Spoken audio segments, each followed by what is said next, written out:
Welcome to the Making Sense of Martech podcast. I'm Jacqueline Friedman. And I'm Juan Mendoza. And this is Office Hours. We cut through the noise and discuss the latest and greatest in the Martech landscape. All right, we're going to kick things off with a much debated, much intrigued episode of The Hot Seat that was released last week with Della Quist. And Juan, I know you have a lot of thoughts because you messaged me halfway through listening to the episode and immediately had a lot of thoughts. Did you finish the episode? What were you thinking? What was going through your head? Oh my goodness. Della Quist, who are you, man? That was an amazing episode. I got to tell you, like, as few, often Martech episodes, like things about Martech can be quite dry, but he made me think about— How dare you? We don't make things dry. You know what I mean? Data, analytics, integration, like blah, blah, blah. Talking about solutions, talking about data, talking about problems. But Della Quist totally shifted how I thought about email and the value of email. I have never, ever thought about email in any of the categories that he used. One of the main ones he used was that, like every other ad surface, every other marketing surface that's at your disposal, email is also that. His whole thing about email your unengaged subscribers because that's an impression. A subject line is an impression. I thought that was absolutely brilliant. Like we do email marketing in our business and we don't send to unengaged contacts, right? Like actually our CRM tells us not to do that and doesn't let us, So, I was just thinking about It that. does let you. We just have the feature turned on. Yeah. Well, but what's interesting is that like Della Quist is all about like, it's the highest data yielding channel. You get all the data you need. You get the contact, you get what they opened or what they clicked on, you get the timestamps on all of those activities and engagement. And there's no other marketing channel in the world that allows you to have that high yield of data. You can also get a lot of volume and a lot of reach as well, And it's the most cost effective. Yeah, and it's as well. extremely cost effective. You're like, wow, no wonder email has persisted throughout the ages. It's an amazing channel. And it was a massive reminder to me that email is just such an incredible space to invest in, and why it's also sort of the beating heart of a lot of Martech as well, is that it's just an incredible channel. Meanwhile, in the back of my head, as I was editing the episode, I was like, Juan's going to just say, stop doing another email episode because email is the backbone of Martech. It is. And at least to date historically. And so I was like, he's not going to like this. I loved it. I'm glad I was able to turn it around. Yeah, I loved it. And he also drew a lot of historical parallels as well, like when the internet came along and where he was working then versus like all the AI things. Like it wasn't just email. Like he talked about the AI hype cycle in the historical context of the internet hype cycle, and how companies were investing then and how Google won Gmail as well. Just go check it out. It'll blow your mind. Della Quist, I hope I get to shake his hand one day sometime in the future. Maybe he will speak at a Martech World Forum conference. Let's hope and pray for that. But it's been a really interesting period because I think his episode comes at a very funny time in the market. A lot of tech companies at the moment are they're struggling. They are we're seeing earnings decline quite a bit amongst the AI native platforms out in the world. We're seeing Meta's last quarter was absolutely phenomenal. But in the Martech specific world, what are we seeing in terms of earnings? We've just had Q4. Looks like revenue held, things are doing okay, but there seems to be a sense of general unease at the moment in the marketplace, particularly around the AI plans around a lot of these platforms. Yeah, to your point, revenue held, margins held, even cash flow held, but it felt like all the calls were rather unconvincing that things were going well. And there were a handful of takeaways, and the quick headline of it quite literally is a mirage in that while there's revenue stability, it also can coexist with just general strategic risk. And there's this tension that, you're having a good quarter, but it's also being reinterpreted through the future spend, not your current performance. So great examples are investments in future data infrastructure and warehouses and things like that, like physically. However, that is a 5-10 year roadmap and plan. And typically you're reporting on current present day, and it feels it's not adding up.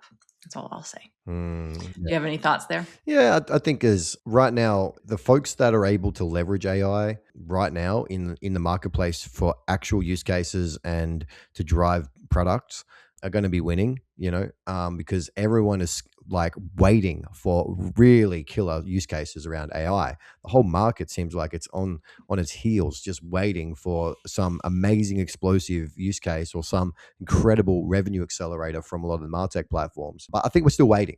A lot of Yeah. AI solutions, a lot of the sort of the new innovation stuff that's coming out, it's still very early, but the market doesn't want to wait. That's kind of where I'm coming from. Is we want to see returns right now, because every company, Yes. no matter if it's Braze or Zeta Global or even Oracle, all of these folks are all looking at AI solutions as the next growth lever, and I'm not too sure that the market knows yet if that's actually going to come true. Yeah. And to that point, the next major trend was just AI doesn't always equal value.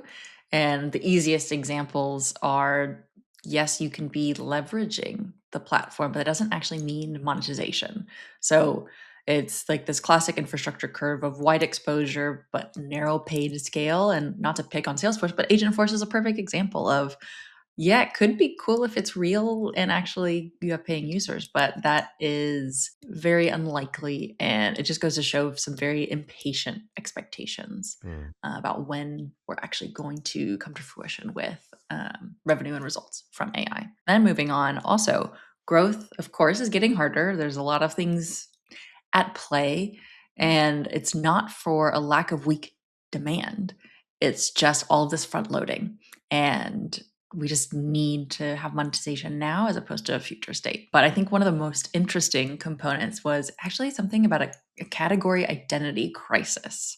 And I'm seeing this with LiveRamp, Zeta, the Trade Desk, and Sprinkler, just some examples within the Martech generally space Hmm. of like their, if you read the pitch deck or if you listen to the sales call, but they're actually point solutions in practice. And I'm curious what your thoughts are on how that I comes love into this play. idea. I love this idea because every technology company has a very good incentive to call itself a platform, because platforms generate revenue more passively than just specific products. That's the whole idea, is that the customer gets onto the platform. The platform is not only for the customer, but all their solution providers, everyone else that wants to tap into a platform. I think this idea that, yeah, there's a lot of branding of platforms, but in reality, they're point solutions. Yes. I think that this whole concept of ecosystems and platforms and different companies tapping into different data, the winners at the moment, are the ones that do have the core data. In fact, I did an analyst meeting early today on this idea with a technology CEO, and we were talking about like who wins in the AI war, who wins in this whole space. It's the data. It's the companies that have the actual core data, the data Yep. platform, so to speak, that everyone else can tap into. That's who's going to win. It's the Salesforce. For Sorry, it's sure. the Snowflake. It's the Databricks. It's the even the large CDP vendors as well. So but at the same time, a platform where everyone taps into it, like a well that everyone draws water from. That's very different from, say, a sprinkler, right? or a trade Yeah. desk, or even a Zeta Global, right? They're all selling products. Zeta Yep. is a bit of an interesting one because they also sell data. That a big part of their business is the ad tech platform, and LiveRamp as well is in this category. They're selling data, so that's kind of how I'm thinking about at the moment, is that this point solutions in practice is really relevant to some platforms, but in another way, I think what's going on is the companies that just can show that they have the best, highest quality data in the market that other brands can tap into and other vendors can tap into, then they're going to be winning. Agreed. And I think there is just one signal to watch and pay attention to, and it's not revenue growth, it's not the announcements or just like vague metrics, but it's really which companies are willing to actually talk about the truth. And that's timelines, trade offs, economics, and not just big moonshot vision. Mm, And so it'll be an intriguing another quarter ahead. I'm very curious yes, how things are going to shake out, as always. especially in the old states of United over here. I feel like we're getting more sensibility in the market. I think things are starting to flatten out. The hype always has an expiration date, and it's usually 12 months. It's the AI hype cycle has gone on for about 3 years now. Yeah, we're in the trough of disillusionment for Yeah, sure. well, if you follow the classic framework of a hype cycle, yes, a trough of disillusionment, but also a plateau as well. To Yeah. be completely honest, there's not really a lot of things that have come out that's been massively explosive and awesome lately. Yeah. Like I think we're really at a plateau of what AI can do right now, and it's all about commercialization.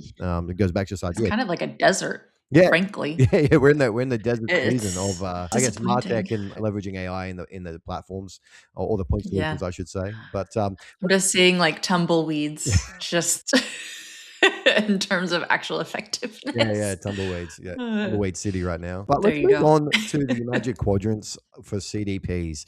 Gartner came out Oh, with the Magic baby. Quadrant, the MQ for CDP, over the Sure past did. couple of weeks. It has been a very busy period for us because we've been reacting to that. Our technology partners have been reacting to it. The companies that we work with have been reacting to it. It's a very interesting time. This was a massive shakeup. Felt like there was a massive shuffling of the deck on the Magic Quadrant. But what was your initial take on it? Because you had quite viral posts as well on LinkedIn around the Magic Quadrant this time around. Oopsies.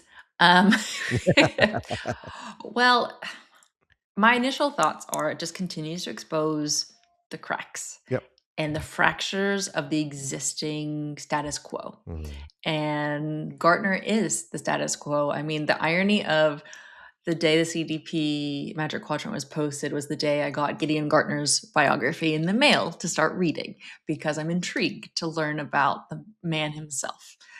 And yet it just exposed how volatile our specific niche and industry is because truly the changes that were posted, as imperfect, as true, as untrue, doesn't really matter.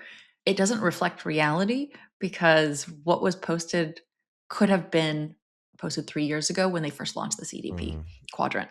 And so there were a number of shakeups and departures and a brand new inclusion. And so there's a lot going on there, but I want to hear your thoughts now.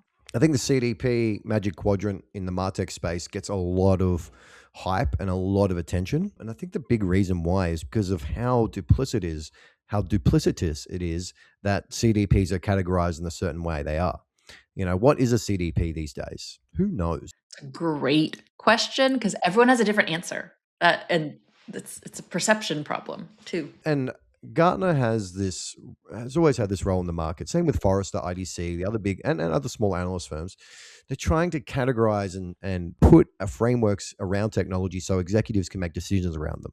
Particularly for Gartner, a lot of it's for investors to make decisions, right? You need to categorize things, put a taxonomy around certain technologies in order to be able to invest in them and to order figure out which ones are performing well. But for the third year running, yeah, I think we're actually getting further away from clarity than than getting better and better at it. It feels like we're just moving further and further away. It's becoming more chaotic.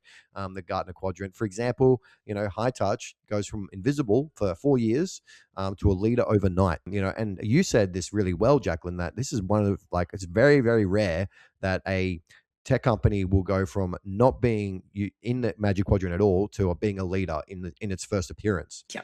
The debut is kinda wild. Yeah, yeah, it's And wild. we're quite literally not paid to say that for what it's worth, like, this is truly our unbiased opinion Yeah. of that is crazy. Yeah, it's crazy, but it's also a lack of recognition of composability. There's Yes. other folks like, for example, Unifor. They acquired Action IQ last year, and now they've been subsumed into the Unifor platform. Now, Unifor, let's face it, they're a contact center technology business. They're not a CDP. This made it very weird, right? Because you got this contact center platform now being treated as a core CDP leader. That confused things as well. However, Action IQ was one of those leaders in composability as well. So Right. you can there's been this weird categorization of composability. I don't think Gartner has really grappled with it properly on what it actually means, but there's this interesting chaos that's going on as the CDP segment continues to change. But there's other ones like Salesforce, right up to the top right hand side. Again, like hard to separate the product Wild. merit from the spend here. That's why we hear from our customers constantly that that's not the story. But again, we're talking about the commercial strength of a particular technology, not necessarily the customer satisfaction. People often confuse the two, right? The Magic Quadrant is about customer Yes. satisfaction, not necessarily. It's about its commercial performance. That actually can be a separated thing. And there's a few other interesting ones here, like Zeta was on the CDP Magic Quadrant. Now it's not. And Particle, they got acquired by Rocked recently as well. They fell out. Redpoint didn't really want to invest this year, so they didn't rank as well. And I just think this whole idea of these Martech category approaches is making things more complex for buyers. For one, okay, For sure. this group seems very unusual and a little bit weird in some cases. And then you've got brand new entrants that shoot right to the top. And then you got established players as well. It just seems as though it's getting harder and harder to see how this connects to the day-to-day reality of folks using these platforms, selecting them, buying them, using them in their everyday work. It's becoming increasingly challenging. I agree. It Yeah. reminds me a lot of a certain CEO of a CDP a couple of years back saying composable is just product marketing being outperforming what it is. And I wonder if that CEO is eating their own words at this point. Yeah, it's totally true. But let's move into our next section, which I've been dying to talk about. Yes, you A have. few Ever weeks ago, since it came about. I know. A little recap for everyone. We did a really cool research project at the start of the year, looking at all of the data that we collected from the enterprise brands last year, looking at things like which platforms they're happy with, what they're not happy with. But the one thing we focused on was what are the core enterprise challenges in marketing technology. Now, among that 400 enterprise brands that we surveyed, we'd had conversations with, all that data we collected, there were six major categories. Now, you can go back a couple episodes on the Making Sense of Martech podcast to check that out. We did a quick overview of the six. But the first pain point we're going to drill into now, which is all about data fragmentation and lack of a single source of truth. Siloed systems, inconsistent identities, poor data hygiene, and unfinished customer 360 efforts. So I've been chomping at the bit to talk about this because I think at the heart of most MarTech programs, there is this problem. Every large organization have data problems. It's never gone away. And I've never spoken to a company that said, yeah, we got this on. We got it. Yeah, that's fine. I've spoken to one You have. pre-acquisition Wow. and then post-acquisition, not so Ah. much. And it wasn't a small company too, Yeah. but one Yeah. total. And I'll say that on the six, we had an amazing response from our subscribers. Shout out to Anna Morale. She heads up Martech at the company Stanley Black and Decker.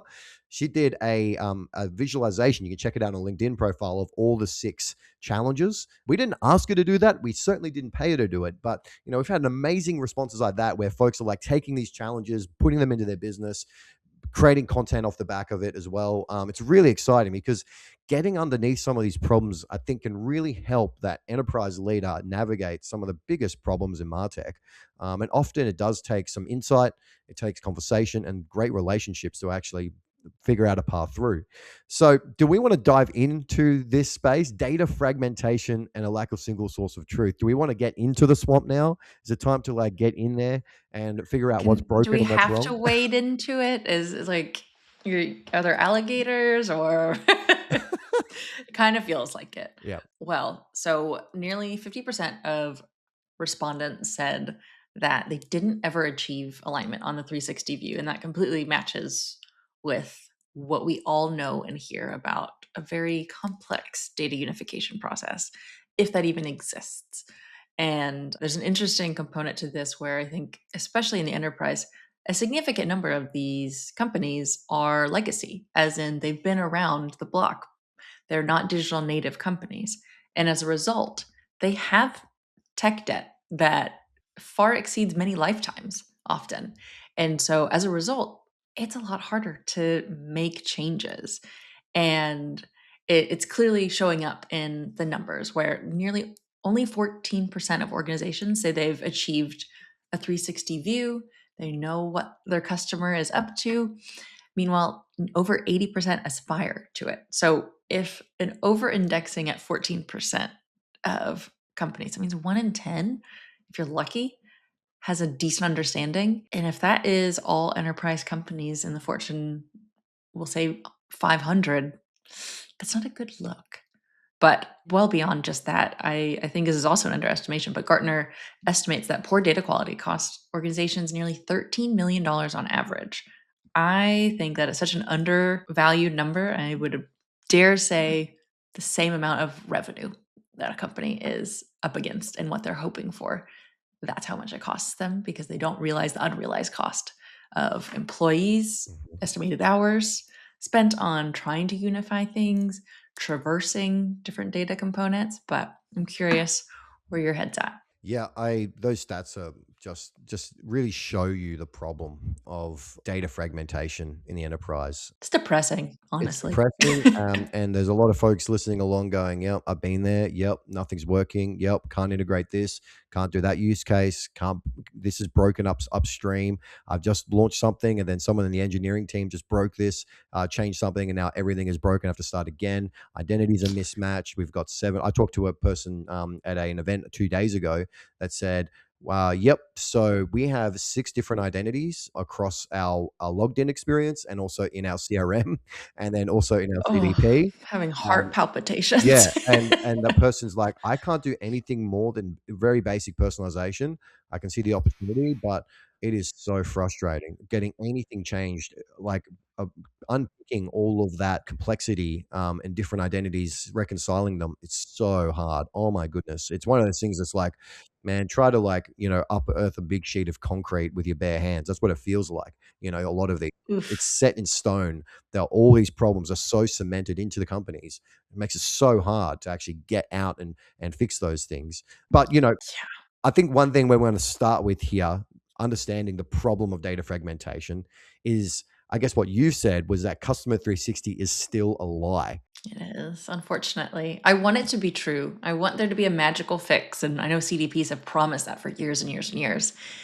And very rarely has that become a true statement. Yeah. I'm still waiting for the true statement to be told.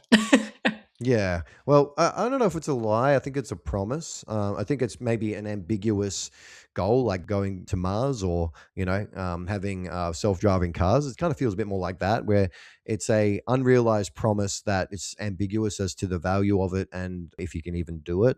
Like, cool, we can go to Mars, but what's the value of going to Mars? You know? That sounds like an exact recap of our Q4 earnings report. Exactly. Yes. Yes. That is very true with SpaceX, etc. Cool. We can go to the moon. We can go to Mars. Cool. We can go to Mars. But should we? Are you ready to You know, populate it? yeah. I don't know. Cool. We can create a golden record and a customer 360, and every single thing that our customer does, we'll know it, and it's all against one single beautiful profile. Sounds amazing. What's the value? That's great for engineering, great for data nerds. But if you're an executive trying to drive growth, if you're a public company with shareholders, where's the value? And I think maybe, Yeah. a lie maybe is to me a bit too much of a strong word. I think it's a promise that is so ambiguous, but everyone's been trying to do it and no one really knows where they're going. It's like this journey without Yeah. an end. This whole customer 360 thing. Agreed. And let's talk about AI. AI is only exacerbating this problem. Yes. I'm thinking recently, just this week, can't name the brands, but talk to brands and the AI pressure they're getting. And this will be another pain point we'll talk about, but the AI pressure they're getting is exacerbating the problem around data fragmentation. Because I know that connecting data, connecting the customer profile is only going to enable real revenue generating AI use cases, whether that be using LLMs or AI decisioning or even in content. All the data disconnection is making the pressure from above to implement AI experiences even harder to deliver on. So, that's adding more pressure, more difficulty here. And I'm just getting, as you said, heart palpitations thinking about this because it's so stressful right now. If you're in a big complex organization trying to manage customer data, my heart goes out to you. It's very difficult. It's very hard and sometimes disheartening, Mm. especially if status quo is what's expected and you're trying to be that trailblazer, that maverick, changing that up. And it's sometimes you're up against a wall every single time. So it's worth the fight, even if it's really hard. Yeah, it is worth it because there is so much value to fixing this, or even just fixing pockets of it. You don't have to fix the whole thing. Getting unlocks of data connectivity, especially around the customer profile, can unlock a lot of value. And a quick word from our sponsor. Has your company gone all in on a large marketing suite, but struggled to implement or see value from the investment? You're not alone. Our sponsor, High Touch, analyzed conversations with over 50 enterprise teams on large marketing suites and found that 79% report frustrations with high costs, low innovation, growing complexity, and often requiring specialized teams just to operate them. They're sharing those findings in a live webinar on February 12th, where they'll walk us through the patterns they're seeing and how some organizations are slowly updating their Martech stacks. If this is something you've been thinking about, join the live session to get the full report. Register today at hightouch.com/sweet fatigue. And now back to the episode. So this is what I want to Yeah. do. I want to break this down into these three big problems that are causing data fragmentation. Okay. So there's three pain points: organizational complexity. I'm going to call this the vendor problem, and Ooh, the investment, unclear investment. okay. Operational complexity, the vendor problem, and not clear investment, unclear investment. So let me break this down, because what I want to do is think through, okay, here are the three main drivers that we see. And then I'm going to, at the end of this episode, we're going to talk about what you can do about those. So it's not all doom and gloom. We're going to talk about some practical things that you can actually take away to really think through solving some of the data fragmentation problems in your organization. Okay. Are you ready for it, Jacqueline? Let's do it. All right. Let's dive in. Now, the organizational problem. I call this the Jenga tower problem. Now, a Jenga tower is multiple blocks stacked up, and then when you take one out, the whole thing falls over. That's the whole game. You know, people go around in circles, and there's usually 4 players, and they're taking out pieces of the Jenga tower at a time. But you have to still build the Jenga tower initially. And what happens is those 4 people, let's say we call them different names: head of product, head of marketing, maybe CTO, and then maybe your AI person or your data analytics person. As you build the Jenga tower, people are adding blocks as they go. There's a use case over here that's really valuable, or the execs want to see this experience delivered, or oh, there's an opportunity here to drive more revenue from our data sets, so we'll do this thing over here. And what ends up happening is, on the Jenga tower, you're just adding blocks as you go, and as the organization gets bigger and bigger and more people come and go, so in this circle of Jenga, people leave, and then another person starts adding blocks in different areas, and maybe the blocks are standing upright instead of horizontal. And then what ends up happening is this big Jenga tower happens, and it's a monstrosity. And then one person takes one little block out, and then the whole thing collapses. Now that, I Yep. think, is what goes on. So organizational complexity has all these different layers to it. You have people coming and going from companies, so building a complexity, building a capability, and then leaving. And then you also have folks, say, for example, coming in and wanting to build a specific use case and build a little pocket of capability around data in a certain area. Then you have IT that have very different incentives wanting to use customer data for certain things. And then you have the strict commercial legal aspect of data. And all these people are starting to build this up. And what that overlapping strategies, that thread of strategies and different people wanting different things, that is what's causing the organizational problems. It's multiple different Correct. incentives. Often I could count probably 20, 25 different major OKRs that align to data that map across an organization. And for our puny human minds, and maybe AI maybe could solve this one day, but right now, the overwhelm of all of that happening makes it extremely difficult to even understand what's going on with the data. It makes the Yeah. systems, Makes my head the hurt. story, yep, it makes it extremely opaque. So no one really knows what's going on inside the machine, and yet we all need to use it. So that's the organizational problem. But what do you say to that? How do you see it, or how do you see it in your Casual. practice? The Jenga tower is a perfect example, or just a house of cards. Like if you keep holding it by duct tape and band-aids, it's going to come down. That's why Mhm. you have to focus on true architecture that stands up to the test of time, as well as very painful storms. Mother Nature comes in and there's a shakeup, there's an acquisition, things you can't anticipate, and you won't be able to scale accordingly otherwise. When you see like a chief data officer, that what they really want is simplicity and clarity often, but they can't get it. The larger the organization, the more, and you got to think about like the bigger companies that have multiple divisions in different companies and Right. different things. We did a case study, I think it was a year and a half ago now, with Hewlett Packard, HP.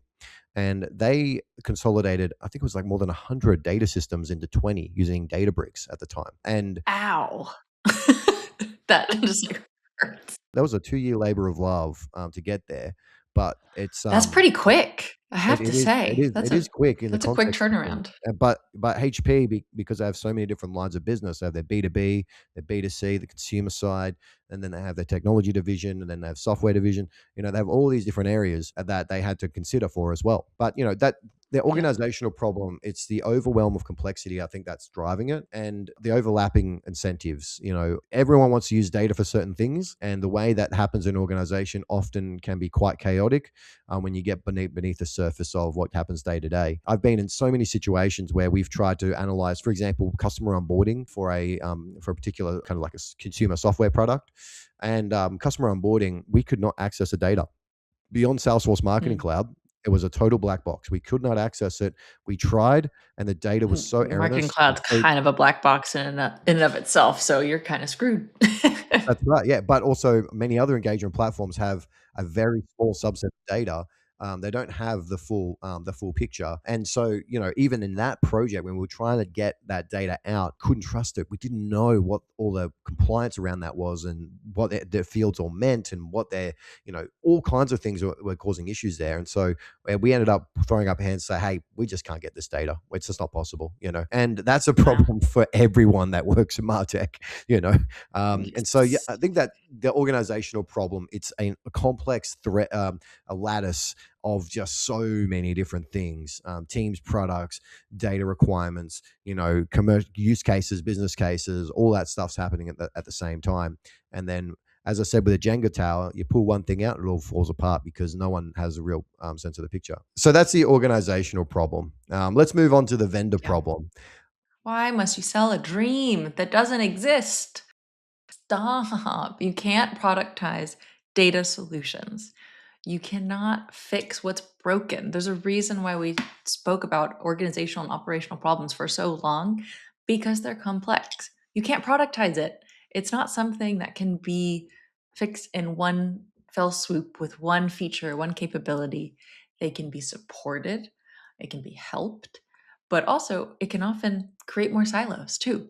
It can just add to the problem. And so I want to be excited for vendors, but at the same time, I know how often the dream is sold and folks end up being both disappointed, dissatisfied, and discouraged ultimately. Yeah, the vendor problem is a real one. It's what ends up happening often is the vendor sets the definitions of things, particularly in the customer data platform category. They'll do the pitch, they'll do the vision. The biggest issue is that when the dream is sold and then actually bought by by the brand or the practitioner, it's very quick. It only takes weeks to realize often that was not. It was a dream. It was always a dream. It was never. There's no reality there. Smoke screen. And I think there's a reinforced SaaS siloing that happens that exacerbates the data fragmentation problem. SaaS platforms want to collect data. There's a adversarial thing going on with brands and the software solutions, because the software solutions know that the more data they collect into the company, they're going to be creating more vendor lock-in and so easier retention. Right, that's good for operating metrics for a software business, and it means that Yep. also, and this is more of a positive thing, is that the vendor wants to deliver really great use cases. They want to deliver that great revenue. And often the way they do that is, well, you need to have the data in our systems and our platforms to actually make that work. So there is an adversarial problem there where the brand is wanting to have the freedom to control and move data constantly. But then you also have the SaaS companies having this really strong incentive to motivate the brand to bring as much data of customer data into their platform as possible. I'll give you an example from one customer data platform. This was from 5, 6 years ago now. Large entertainment company had a really great, well-known CDP. I won't name them names. They were collecting all their customer profiles. They were collecting all of the variables that they needed, and the most valuable insights for their customer base, content consumption, logins, engagement. All of that was feeding into a single profile that was created by the CDP vendor. The company started getting more sophisticated about like data science and wanting to run everything off their own data cloud. And when they asked them, hey, can we pipe this data into AWS so that our data science team can do analysis and we can do some probabilistic work, like a really good use case for it? And the vendor turned around and said, that's going to be an extra $20,000 a year. And in the grand scheme of enterprise pricing, that's not huge, right? That's a drop in the bucket. But the very fact that you Yeah. have to But it makes pay me to mad. get, yeah, again, the very fact you have to pay to get data out of the vendor, you have to pay extra for that, Yep. means that it's a tell that for a lot of the vendors, they do not want data leaving their ecosystem. They do not want that Yep. happening, because as soon as it goes Rids into of their another moat. system, it becomes a threat, and it becomes a threat to their retention. And we're starting to see this with the engagement platform category as well. It's not just CDPs. CDPs are wanting to do more things like AI decisioning, and more. They're stepping more into customer engagement. For example, Treasure Data recently announced their marketing super agent, which is a marketing automation customer experience platform. They're a CDP. They're moving into this space because there's this customer engagement space is struggling because the CDPs want to collect and own more of that experience, and be more responsible for activation. That traditionally was the engagement platform space. So they're seeing, like, Right. where does this data live? And often when I go into a company, they'll be, yep, we've got 3 engagement platforms. There's data in all of them. Then we've got our Salesforce CRM. Maybe we have a Telium CDP, and then we have something else in the background going on as well. And then, we have a massive data cloud that no one can access either. Big part of this problem is orchestrating. So what we get often is requests for things like consolidation. Help us consolidate the data. Help us to consolidate the platforms, because you can consolidate the platforms, you can consolidate the data. And that can be probably one of the easiest wins here, which we'll talk about in a minute. But, the vendor problem is a big one. It is a massive problem. Yeah. But I would say just as important as that is actually the business casing. It's really figuring out how and when to invest and proving it. That I think often it leads into kind of the organizational problems. But if you're having to convince your leaders that this is a problem, you've got a problem. If they're understanding of the complexities, the downstream effects, you're in a great place. Yes, you have to still build that business case, but it is a much easier sell versus you have to gain trust. You have to prove with small initiatives and wins, and hopefully free wins ultimately. Mhm. But eh, I'm curious what your thoughts are, because investments are the hardest thing to make possible because the returns take a while, especially when it comes to data. Yeah. How much is that going to cost again? It's a Yep. consequential. All right. Okay. Well, most people that work in data, they couldn't build a business case to save their life. You know, I'll just say that straight out. They're not business practitioners. They're technology practitioners. A very different part of the business. They can manage Yeah, costs. storytelling is a lost art. Telling a story. Yeah. Tell me someone that works in data and analytics every day, but then can get up on a stage and wow a crowd for 30 minutes straight. Very few Very far and few between. unicorns. And why is this a big part of the problem in data fragmentation? It's a problem because a lot of businesses, they need guidance. They need a strategy for what their data does. And the only people with power is the executives. And then by extension, at the board. They have the power to enact change more than anyone else in the organization. They're the ones with the mandates, their quarterly and annual plans, and their 5-year visions. They're the people setting out, okay, if we're going to go and invest in these things, this is the expected return. They're accountable for it. Those are the people that, in reality, they're the only people that can really make a change as big as fixing data fragmentation in an organization. It's true. But often when it comes to it, okay, well, we've got, say, I don't know, we've got 250 million customer profiles, and maybe 30% are duplicated. Okay, I'm just taking an example. Now, what's the cost of that to the business? What's the opportunity cost of that? What's the cost of managing that? The data storage costs, maybe integration, compute. Okay, I get the costs, but what's the opportunity? Um, what And opportunity? harder to What do you mean? sell. Yeah, what do you mean? What do you mean by opportunity? There's this whole gap of figuring out how to quantify data in a way that it makes commercial sense. There's a Yeah. whole education piece there that needs to happen with many organizations, because if you invest in it badly, if you say something like, hey, if by doing this, we can, for example, if we unify all of those profiles, we're able to do personalization and we expect an X amount of uplift in conversions. Now, that is a really great story to tell. However, the person that tells it is usually the marketer or the head of personalization that is saying, we're going to do these specific use cases to drive uplift in conversion rate, or we're going to run these experiments to drive uplift in conversion rate. Now, if you're thinking like that, you've already lost, because that person is thinking about the tactical execution and not including the data capability that enables it. And so even that aspect where you separate the tactical execution from the data capability enablement, what ends up happening is the business, the executives go, oh, we just need to invest in the tactical execution. We don't need to invest in all this capability stuff. Why would you need to do that? Just go run the experiments, go build a personalization.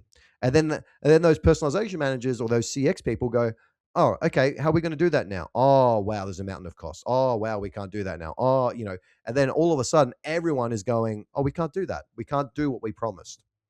And so I think often that's the problem is that these organizations, the way they ask for money doesn't include the real costs and the real opportunity calculation of investing in data. And so that's my kind of view on it is that the business case area, that top down investment, that executive sponsorship of fixing data fragmentation is a very, very far from being mature in most organizations. Yeah, you're preaching to the choir, but also I don't like problems. I only like solutions. So what are you going to do about it? Give us some Oh, ideas.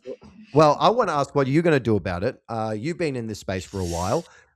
So let's talk about the three: organizational complexity, the vendor problem, and then back to the unclear investment. Okay. So organizational Yep. problems, how would you tackle some of the data fragmentation issues we've talked about? Whew.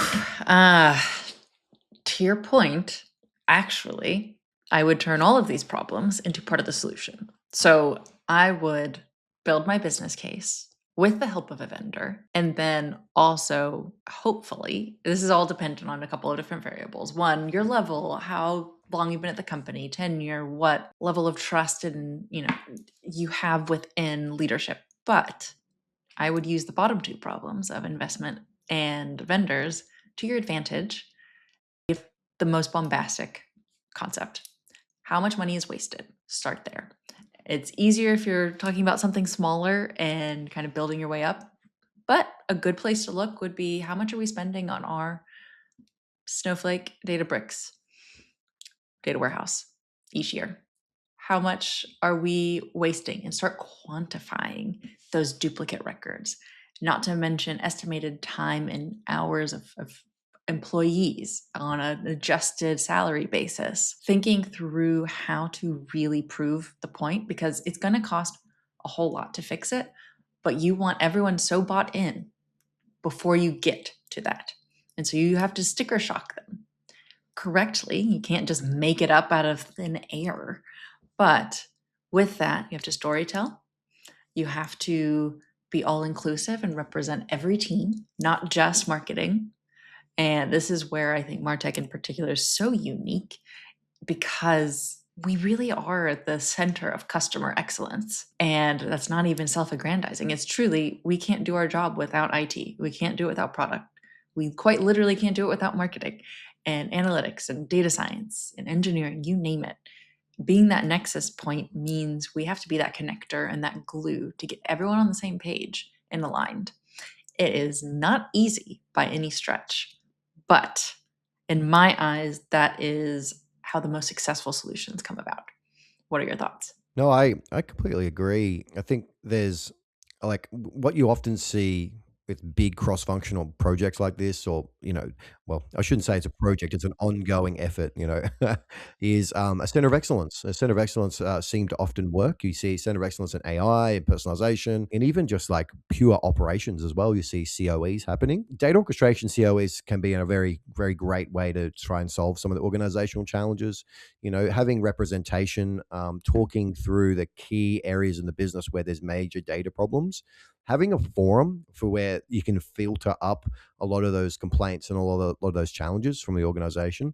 I think starting there and building a shared awareness with the right leadership around what are the data challenges in your organization right now.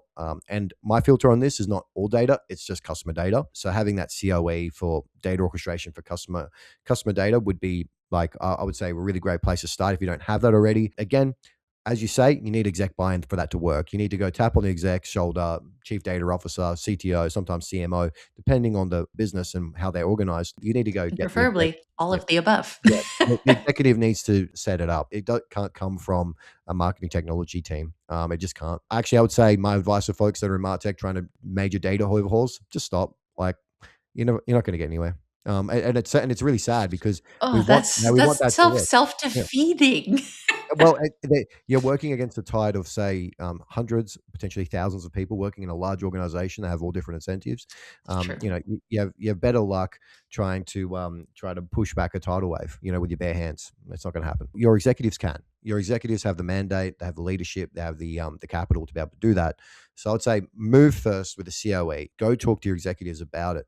Have that conversation about we need representation, we need forums, and we need discipline and a cadence to actually start solving this problem.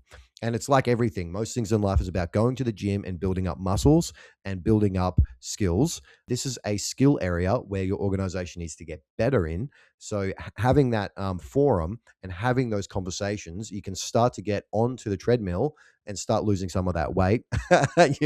Start building some muscle, and then potentially now start making progress. But the whole idea of a 12-month or a 24-month You transformation. totally missed out on Yeah. saying all of that technical weight. All that technical weight. Technical Yeah. debt.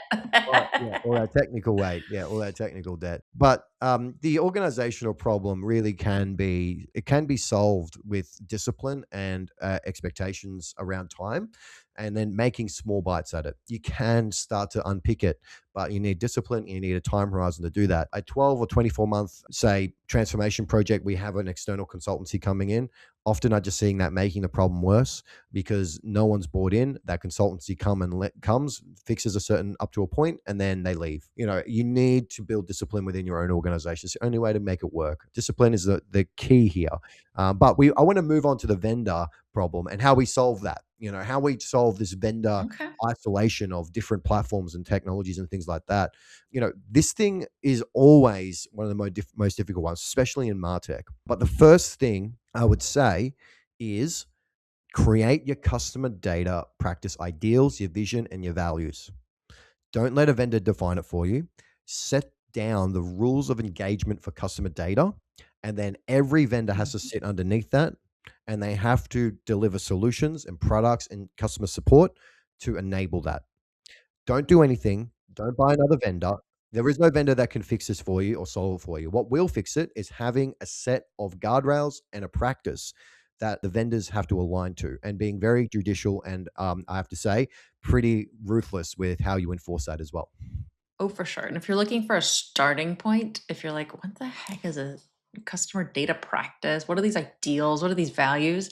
I love looking to any and every company's core values. Everyone touts them, not all subscribe. However, I love looking to those as a starting place because if those are truly fundamental and core to your business, it should apply elsewhere.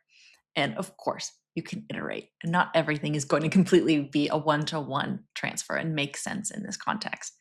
But it's a good way to start. And also, it's a good way to show upward, it's a good way to show leadership that you're thinking with the business mind in addition to the specific problem you're trying to tackle. So it sounds weird, but it's an important one. And I know Yeah. you've got some thoughts on vendors doing vision workshops.